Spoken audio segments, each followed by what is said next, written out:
নমস্কার সম্মানীয় প্রিয় কৃষক বন্ধু এবং ব্যবসায়ী। আজ 23শে মার্চ 2026 সোমবার আপনাদের নিয়ে চলে এসেছি নদিয়া জেলার অন্তর্গত বার্নিয়া মার্কেট। আপনাদের বিনোদনের জন্য জানিয়ে দেবো আজকে মার্কেটে গোলদানা রসুনের আমদানি যেখানে দেখা যাচ্ছে 450 থেকে 500 বস্তা রয়েছে। আচ্ছা, বিক্রির গতিধারার যদি কথা বলি, প্রথমের দিকে দ্রুত গতিবেগে বেচাকেনা চলছিল, সেকেন্ড রাউন্ডে গিয়ে ধীর গতিবেগে চলে আসে।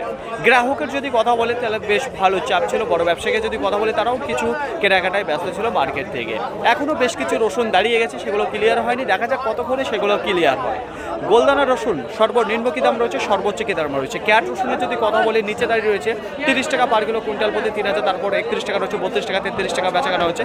কিছু লাডুয়া এবং ক্যাট দিয়ে যেগুলো রয়েছে মিক্স, সেগুলো 38 টাকা, 40 টাকা, 42 টাকা বেচাকেনা হচ্ছে। তো দেখুন ফ্রেন্ড, কিছু ক্যাটটা হালকা বাছাই রয়েছে, যেখানে লাডুয়া হালকা ফুল গোট দিয়ে রয়েছে 45 টাকা, 47 টাকা, 48 টাকা বিক্রি রয়েছে। মার্কেটের মধ্যে কিছু বোম এবং ফুল সাইজের যে রসুনগুলো রয়েছে 50, 52, 53, 54, কিছু 55, 55, 50 পয়সা পর্যন্ত বেচাকেনা চলছে মার্কেট থেকে। নিচে দাঁড়িয়ে রয়েছে ক্যাট রসুন কিছু 30 টাকা, আর এদিকে বোম ফুল যে শেষ করছে, যেখানে 55 টাকা 50 পয়সা পার কিলো, কুইন্টাল প্রতি 5550 টাকা।